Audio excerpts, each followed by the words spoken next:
Hey, welcome back. Today I'm joined by Dr. Jamie Kuzniar, who is the owner and founder of Elevate Eyecare in Rochester Hills, Michigan, where she has a big specialty or a big focus rather, in specialty contact lenses. There we go. She's been doing that for about 2.5 years. She cold started that practice, so hopefully we'll be able to learn a little bit more from her about that and some other things she does in industry as well. But first, Dr. Kuzniar, thank you so much for taking the time to join me today. I'm excited to have you here. Thanks for having me, Eric. Yeah, you're very welcome. So tell us a little bit about, I always like to hear a little bit about kind of the origin story, if you will, of what drives somebody to start their own practice. If you had always envisioned it to be a cold start, or if you had checked out some other paths to ownership before that. So kind of tell us a little bit about that. Sure. So, right out of school, I did a cornea and contact lens residency. So, I did that at Indiana University. I absolutely loved it. I loved working with specialty contact lens patients. I loved teaching, but I knew I just wasn't cut out to be at a school, at least right now. So, after that, I joined a group practice where I really built a subspecialty within that established practice. And I loved being in private practice. I learned a lot. And then I just decided I wanted to be closer to home. I have two young girls, 4 and 6. I wanted to be able to spend a little bit more time with them. And I also just wanted a little bit more flexibility in my schedule to focus on my specialty care. And then also, I do a lot of work with industry, lecturing and traveling. And I just wanted to have more flexibility. I guess I just kind of wanted more control over my destiny, I guess you could say. But if you would have told me I was going to cold start, I would have said absolutely never. Would I ever think I was going to cold start? But after a while, I mean, sometimes you just hit a point in your life where you have to do something. And for me, it was cold starting. It seems scary, but I'm so happy that I did it. Nice, nice. How some of these things, and you can get into as much or as little of this as you want, but kind of give us an idea of like when you cold started, how long did it take you? And this is gonna be different for everybody, but I just like to gather data points. Like how long did it take you to get to a sense of feeling and seeing on your schedule that, yeah, this we've filled up to a point where I'm comfortable, like I can exhale calmly again, right? So I think since I was in the area already for 5 years, my practice is about 30 to 45 minutes away from where I was practicing. And because I did have a specialty with a lot of referral sources, luckily a lot of them did find their way to me via my referral sources. So Okay. it was a cold start, but it wasn't like I had nobody. You know what I mean? Sure. So, and it's a little different if you have a specialty contact lens practice because even if you see one or two patients a day, but they're a scleral fit, that's like the equivalent of seeing 20 routine patients sometimes, right? Sure. There was times where I would only see a couple patients a day. Now I'm at the point where I usually have about like 14 to 16 per day, and I am in my office full time, working 4 to 5 days a week by Yeah. myself at 2.5 years. I would say I pretty good from the get-go. I always was able to be in the green from the first month, which I feel really fortunate about. But I think at the same time, I can really accredit that to my advisors that I use. So I use eye care advisors who I highly recommend. I love them a lot. And they really helped me to make wise decisions when I was starting to not bury yourself in too much debt, not to take on too much of a large rental space right before you can pay your bills. So they really did help to kind of guide me. So that way they can set me up to be profitable sooner. So I'm super happy that I use them. I still talk to them a lot. I'm good friends with them, but that really did help set me up for success because I think there's a lot of things you don't know as a cold start because they don't teach us this stuff. Okay. So I always recommend that someone has an advisor because you don't really know what you don't know. Yeah, exactly. Oh, very good.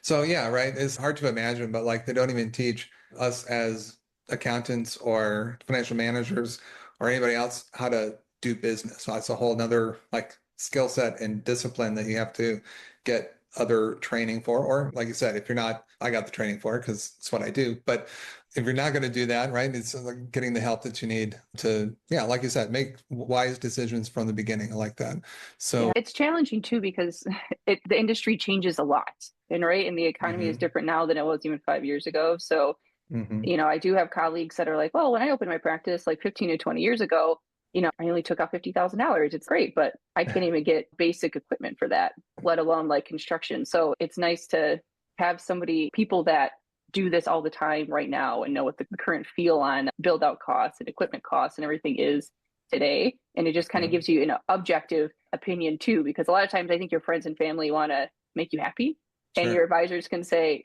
that's not really a good idea, Jamie. And I can tell you that because I'm your advisor, not your friend, right? Right. Right. Yeah. It's kind of that, right. You need somebody who's unemotionally attached as well, right? So to Right. be able to be a straight shooter with you and all for your benefit, of course. But sometimes, yeah, I think we all need to hear that at different times, like throughout our business careers, because we always have something, right? Where it's like, and there's always the next thing or some great idea, or some of us probably have 20 great ideas that you think are great before the end of the day or before lunch or sometime, whatever it is, right? It's like all these things run through your head about what you could do, but you need somebody in your corner that's like helping you sort and separate through all that and figure out what is really in alignment with what you want to be doing and then what are actually good ideas, right? Right. So very, very cool. Very good. Well, shout out to the advisors in the world. That's awesome to be able to have those folks as resources. So you had mentioned before that when you were talking before just now that you're very active in industry and you do a lot of lecturing and you said you had just come back from an overseas trip. So I'm interested to dive into that a little bit. Tell us a little bit about like how you got into this role of being an industry educator lecturer. Sure. So the main company that I work with a few different companies, but the main one that I work with a lot is Bosch and Lomb Specialty Vision. So I go out and train doctors in their practices about how to use scleral lenses. Specifically for me, it's Zen lens because I have so many patients and years of experience of fitting it. And so it's really fun actually. They send me out to practices either around the country, or this time it was actually I went over to Belgium and I went to a few optometry practices there just to teach them how to use the lens with their patients, with their equipment and their staff, and just set them up for success. And I love doing it. It's great seeing how other people run their practice, even from my perspective. And then it's great just being able to help them with their patients feel confident, because a lot of times you will watch a lecture or you'll watch a webinar, but it's nice to have someone over your shoulder, like in your own practice with your equipment, showing you exactly how to do this. That way you have more confidence. I love being able to do that. Sometimes it's just a 1 day trip. This one was like a 5 day trip. It's my way of being able to teach without being a professor, I guess you could say. So I can still teach and then I can come back and see my own patients. So it does Sure. help me a lot actually prevent burnout in my own Mm, practice, not doing the same thing over and over. I mean, travel can be exhausting, but I think doing the same thing day in and day out for weeks, months, years is also like mentally exhausting. So for me, I just know I'm always going to need something else to challenge me. I love being able to do that.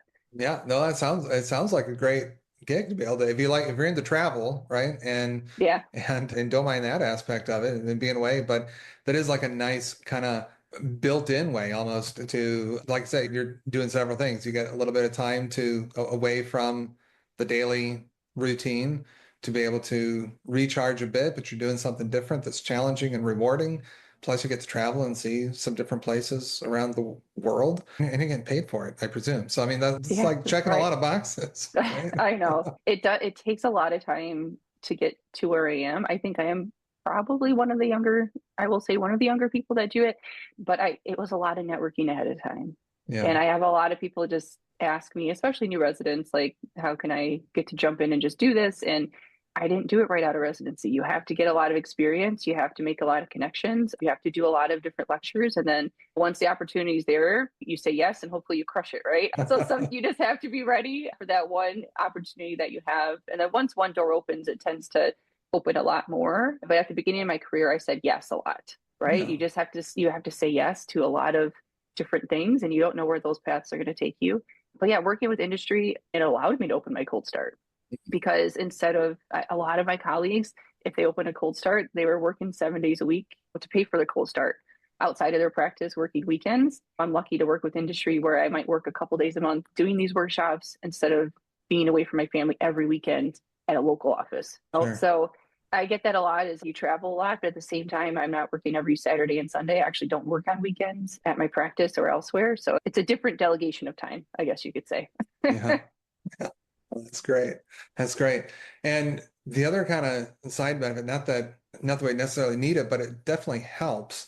I think the thing that I found when I was teaching, and still to this day, like anytime I lecture, right? But I used to be an adjunct professor, so I did go like the part-time professor route. I was like, oh, this will probably be fun. And it was a lot of fun and it's intriguing, but it's also there's certain elements of what you're teaching, or at least for me, that you just don't run across like as much in practice, but you want to be ready for it. So it's kind of like this whole kept your fundamentals really super fresh because you always knew that you had to be really sharp to be able to teach it to everybody else Yeah. that was coming in. So that was like a side benefit I found with teaching. Do you find that somewhat in your role as well?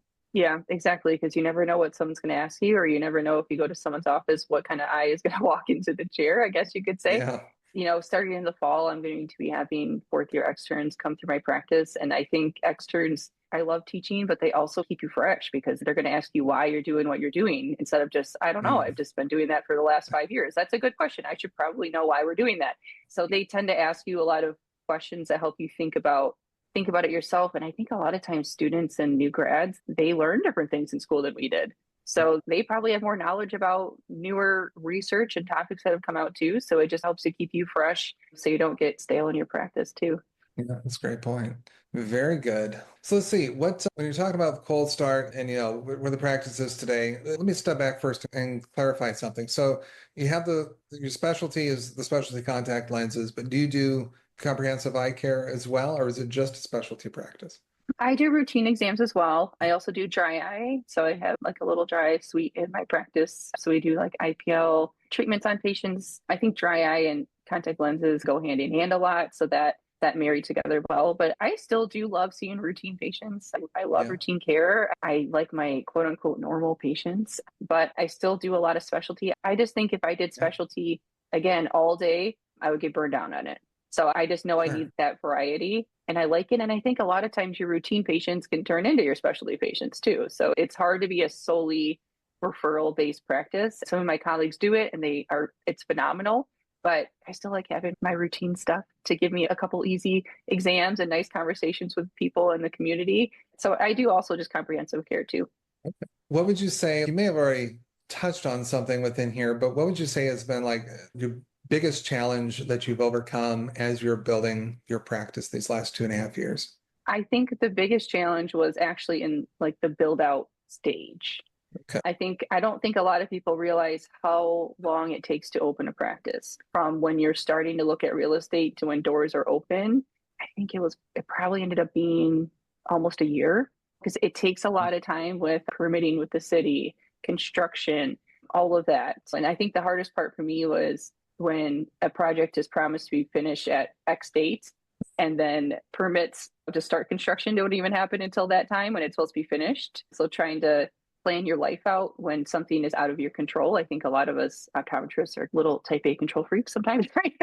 And it's just hard to let go when you're like, wow, I'm waiting on the city to approve this permit. I'm waiting on my contractors to get this construction done. I had a weird summer where I had 5 different jobs when my practice wasn't open and I just filled in a lot of places. I think that was the most stressful time. It's just the unknown before we opened. But once things were open, things went pretty well. So I haven't really hit any major hiccups yet. Now it's getting to the point where we're getting pretty busy where I'm wondering like, do I need someone else with me to help see these patients? And so that's going to be like the next stage is Sure. growing and expanding to bring more people in. Very good. Yeah, well, that can be, I think that whole construction thing, right? Like we've been through our share of construction projects and I've seen others go through theirs and talk to them as it's going on. And it's the standard rule almost anymore is to take the best estimate that you get for completion date and almost double it, right? Or like Right, push it right, out just as far again. And sometimes it's the contractor's fault, but sometimes it's not. Sometimes it's just right. like you said, you run into red tape and you're waiting for things to get pushed through. And unless you have some really great connections, you're just at the mercy of when that paperwork's going to float across somebody's desk and they're going to get the time to get to it. So a lot of unknowns in that process for sure. It just, you can't really start to plan that out very well. I'm a planner by nature too, right? So I like to control things and I like to know when they're going to happen and when they're going to be done. And you really can't do that with that project, with that type of project or work until the ball actually starts rolling. And then you may still run into issues, but they're not going to be as long because like there'll be more controllable issues. It's Right. like when it's permits and things, those are like things you can't really control. But when it's other things that come along in the process, maybe they're workable solutions that we can help overcome. Very good. Yeah. Well, look, I know we're getting close to the end of our time, and I definitely want to respect your time. In closing, I just like to ask everybody, and again, maybe you've touched on this already, and if you do, you can restate it, expand on it if you like, or maybe sometimes something brand new pops into people's heads when I ask it explicitly. So, what's just a best piece of advice you give to others on their journey in independent optometry? My best piece of advice. I think honestly, it's just stay true to your values, stay true to what inspires you. And what I always tell students, young doctors, anybody is just if you do what's best for the patient and do whatever you think is best, the money will follow. Don't worry about every nickel and dime coming into the practice. If you're just doing your best as a doctor and you're treating people fair, you're going to be successful. So that's something I always live by. I treat my patients the way I would want my mom to be treated. And if you just do right by your people and your staff, then you'll be successful. So that's just be authentic, and the patients will keep coming in and the money will keep coming in. You'll be able to pay your bills. Just that's it. Well, Jamie, thanks again so much. I really appreciate all your time today and everything that you were able to share with our listeners. So take care, and hopefully our paths will cross again someday soon. All right, cool. Thank you so much. Thank you.